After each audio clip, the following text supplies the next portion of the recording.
Tale of Two Wastelands brings Fallout 3 to the Fallout New Vegas engine, but Fallout New Vegas is pretty much the same engine as Fallout 3 when it comes to the visuals, and let's be honest, those visuals seem extremely dated by modern standards. In this video I'm going to be installing quite a few mods that enhance those visuals and make the game look a lot better without changing the character of the capital wasteland too much. I want it to feel familiar and yet look way better.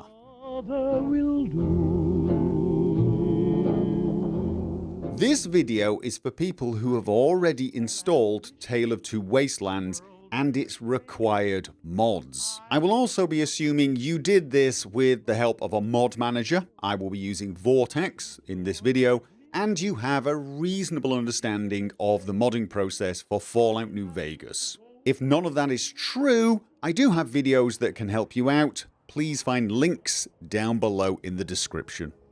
My aim here is to improve the visuals without changing the look and feel of the game too much. However, I am immediately going to deviate from that plan by using a mod to remove the iconic green tint that Fallout 3 has. This look may be iconic, as I mentioned, and I do feel nostalgic when I see it. However, if I play the game for any amount of time, I rapidly tire of it. So after trying various weather and lighting mods, I ended up choosing Desert Natural Weathers.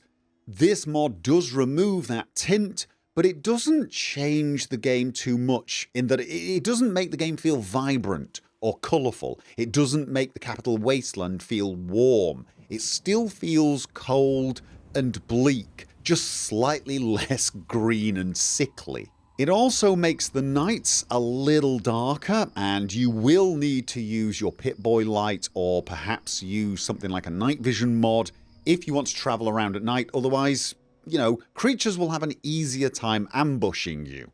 And it adds some variety to the available weathers, including rain. Yes, it can now rain in the capital wasteland. For interiors, I decided to use atmospheric lighting tweaks. And this is a mod that's reasonably subtle. It doesn't change things massively. It kind of removes a little bit of that desaturation effect that the interiors had. So colours will pop slightly more. There's a feeling of having slightly more contrast. Darker areas are a tad darker. Lit areas are a little better lit. It's just an overall subtle change that I think makes the game feel a bit more... It's difficult to say. The mod author himself describes it as less flat. It makes interiors a little less flat. And I think that's actually a pretty good way to describe it.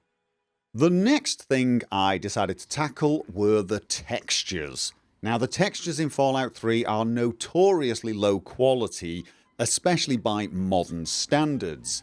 And the sort of go-to texture pack for Fallout 3, of course, is NMCs. Now, I'm using the Fallout 3 version of this mod. There is a New Vegas version and you can use it with Tale of Two Wastelands, but it does change the look and feel of a number of things in the capital wasteland.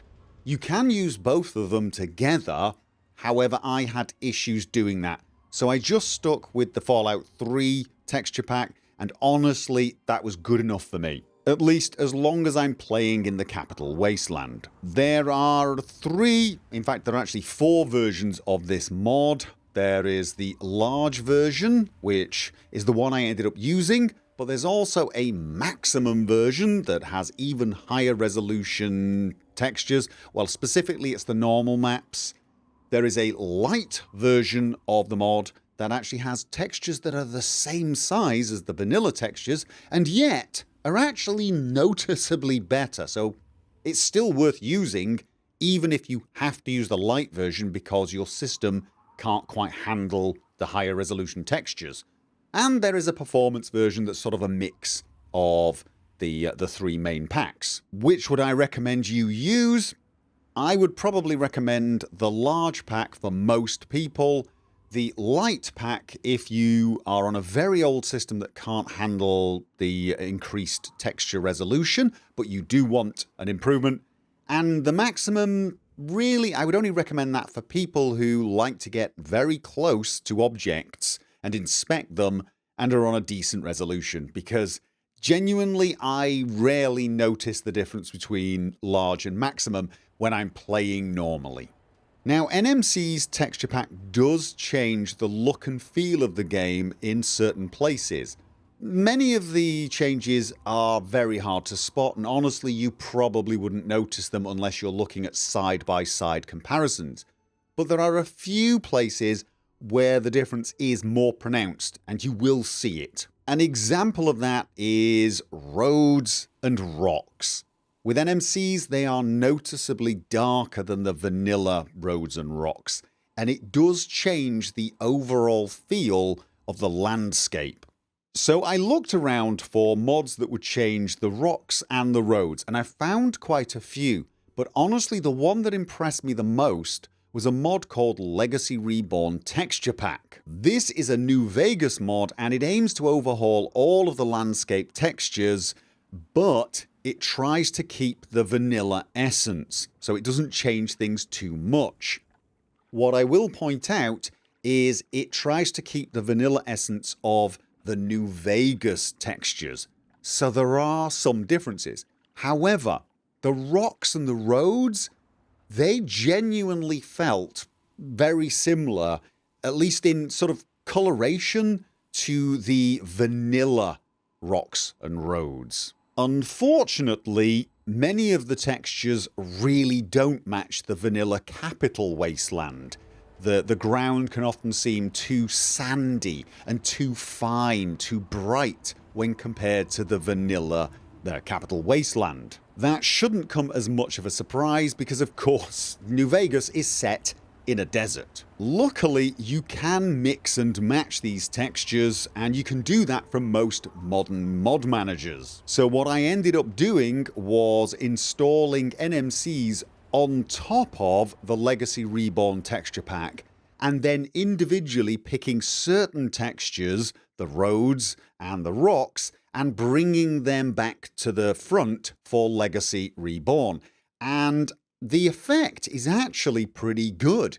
You get a general overall feel of the NMC's textures, especially on the grounds. You still have that cobbled look, the slightly rocky look that Capital Wasteland has, but the roads and the rocks are noticeably brighter. This is the look that I was going for.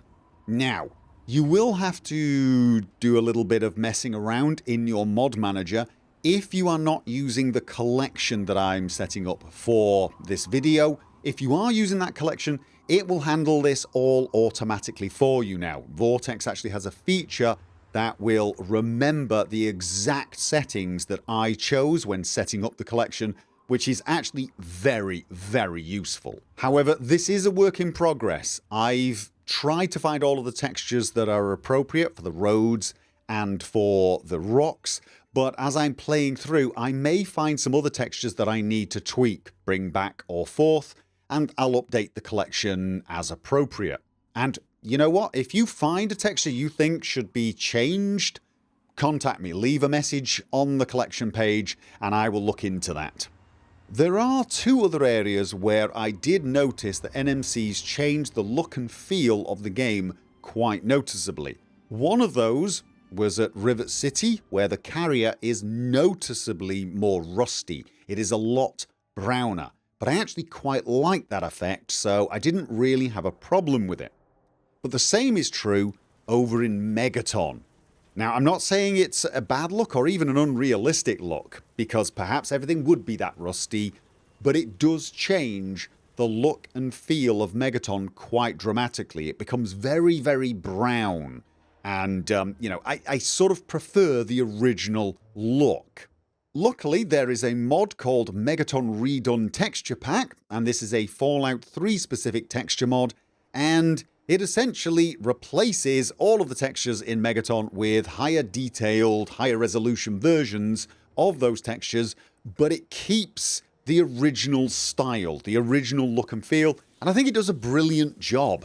There are still a number of the NMC textures visible in Megaton. I believe the ground is still the NMC textures, but the overall look and feel, as you can see from the video, is far more vanilla.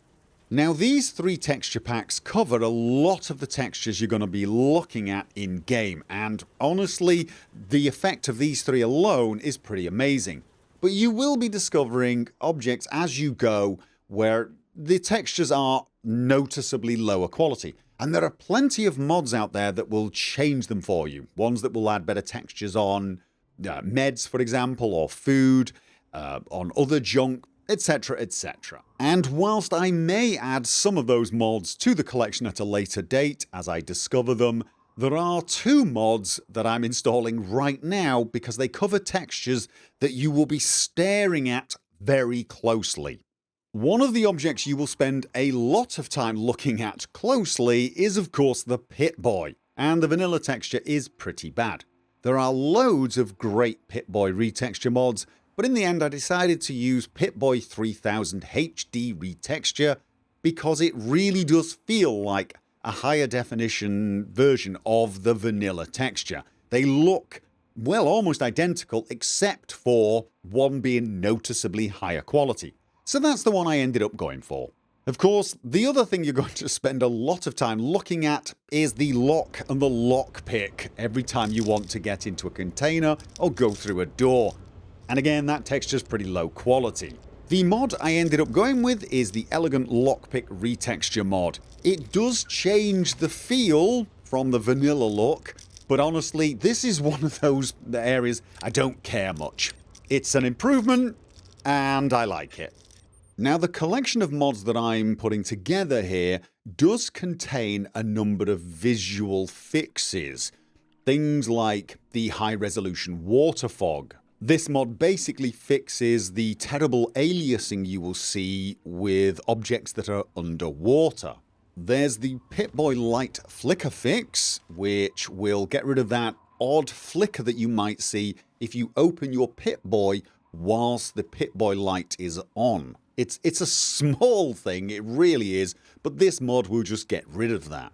And then there's MoonlightNVSE that actually fixes where the moonlight comes from. Yes, believe it or not, the moonlight that you see in game is not being cast from the moon itself, but rather from the direction that the sun happens to be, even though the sun is over the horizon. You can see that here with the character being illuminated at the back, even though the moon is in front of him and his shadow is being cast forward towards the moon.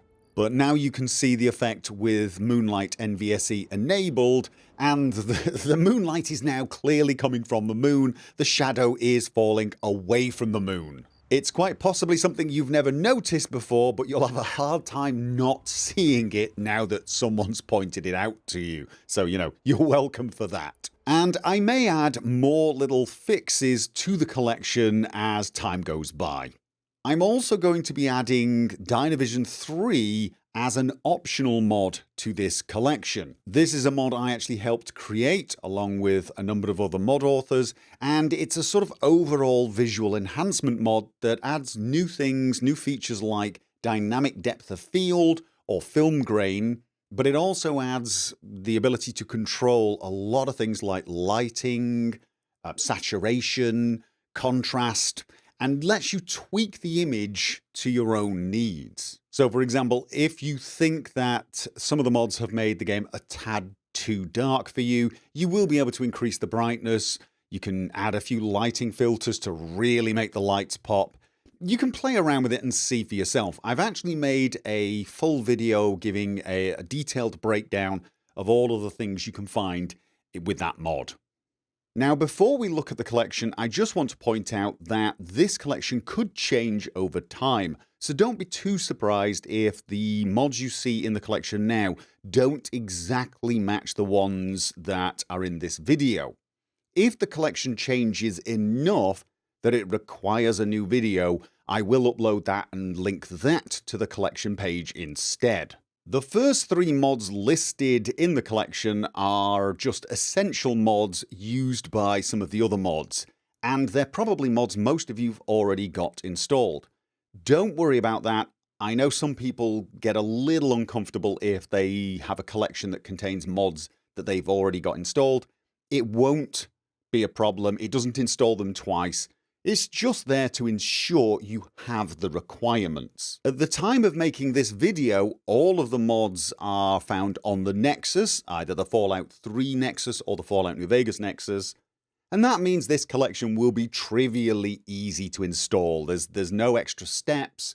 There's no need to go to an external site. So it really is a click and install kind of thing. And remember, there is one optional mod. This is a mod that will not get installed automatically, but it will prompt you and ask you if you want to install it, and that is the Dynavision 3 mod.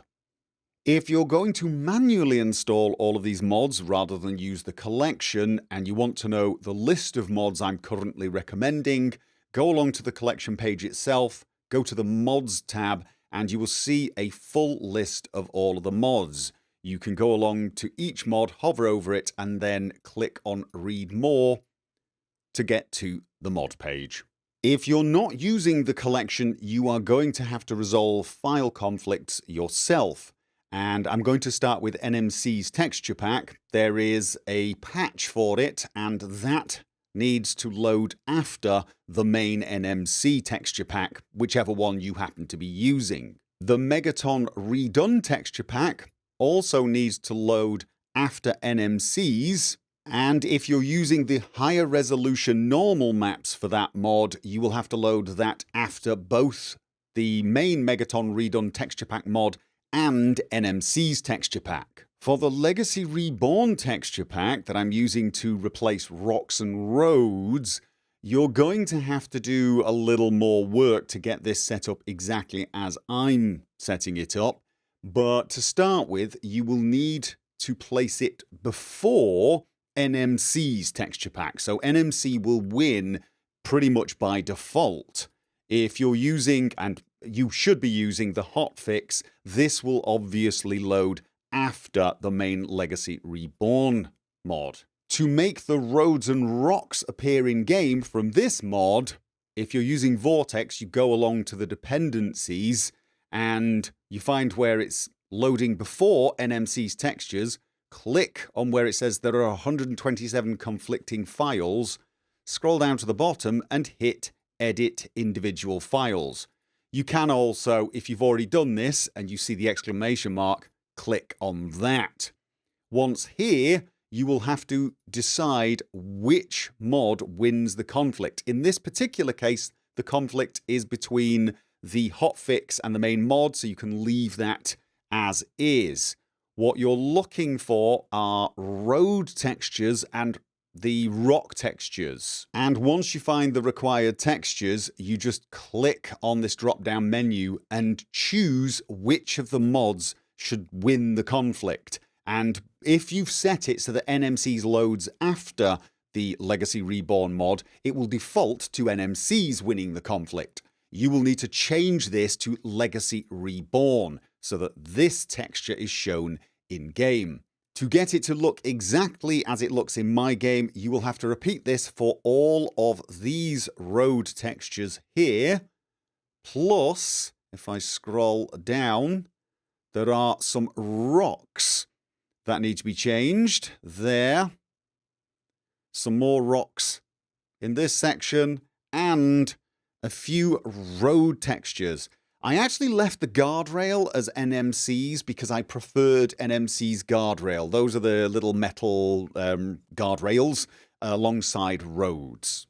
If you want a concise view of which files need to be overridden, I can go to the collection, File Overrides, and click here. And this is the list of textures that I have brought to the front to be loaded after NMCs. I will add a list of these textures to the description of the collection so that if this changes over time, and it might, you can see exactly which textures I am now recommending from the Legacy Reborn mod. Obviously, this is going to be a lot easier if you're using Vortex and just use the collection, because it is just click a button and it should do everything for you. And that is it, ladies and gentlemen. I am still working on a few collections for Tale of Two Wastelands, including one for content, quests, etc., and one that will make the game a far more hardcore experience. However, I really do need to playtest these mods far more. I need to do a full playthrough with them, and I'm not even totally sure whether a video would be needed for those collections at this point. I may make a video of them regardless, but it could take some time. So, you're more than welcome to join me for those videos if I decide to make them, or on any of the other videos that I create. I look forward to seeing you there, and until then, remember as always, have fun. I've lost all ambition for worldly acclaim.